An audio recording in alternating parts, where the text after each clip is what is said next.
In Chapter 9, Exercise 6, the question is asking you whether solutions of a few things would contain only ions, only molecules, or mostly molecules and a few ions.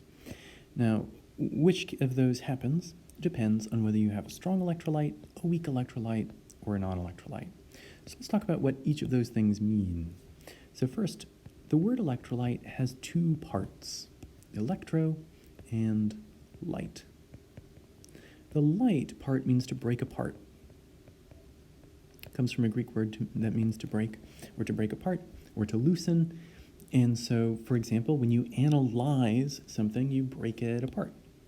The electro is coming from the word electricity, because when you break these apart, the pieces that break apart will have an electric charge.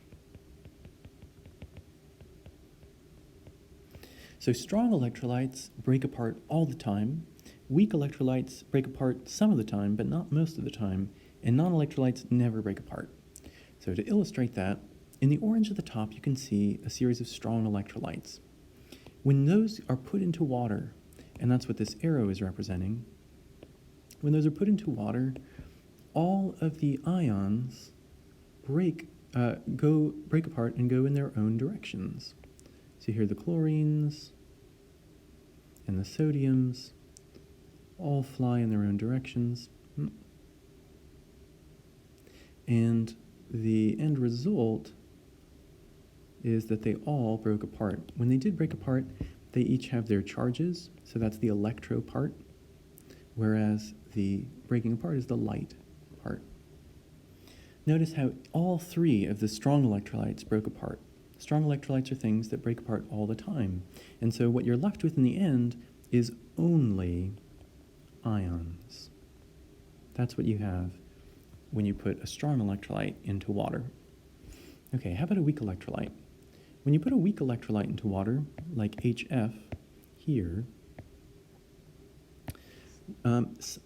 the attraction between hydrogen and fluorine here, the H and the F, is really, really strong. So it takes a lot of energy to break them apart. And most of the time, they will stay together. Only some of the time will they break apart. When they break apart, they'll have their charges, but most of the time, they'll stay together as molecules. So this would be a weak electrolyte. Weak electrolytes only break apart some of the time. And when you put a weak electrolyte in water, you get mostly molecules. That's the HF on the top, and a few ions. Those are the H plus and the F minus. All right, non-electrolytes. When you put non-electrolytes into water, none of them break apart. And so the only thing, these stick together really, really well, more than any current of water could break. And so when you put these into water, you only have molecules. So you can see in this question, when they were asking, indicate whether aqueous solutions of each of the following contain only ions, they were really asking, if it's only ions, that means it would be a strong electrolyte. Only ions, only molecules. If it's only molecules, that means it's a non-electrolyte. Or mostly molecules and a few ions.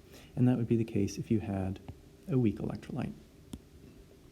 So when we go to the descriptions, they give the molecule and then they give a description. They say acetic acid, a weak electrolyte, and we saw that weak electrolytes are mostly molecules and a few ions. So this would be mostly molecules and a few ions.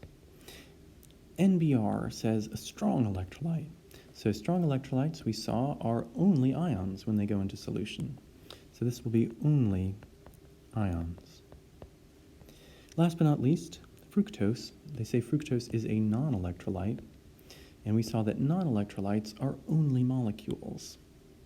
So only molecules. So based on whether a compound is a weak electrolyte, a strong electrolyte, or a non-electrolyte, we can tell how it will exist when we put it into water. And that's really important because whether molecules are together or apart as ions makes a big difference in the way that they behave. So knowing whether something is a strong electrolyte or not will give us valuable information about solutions such as blood or cerebrospinal fluid.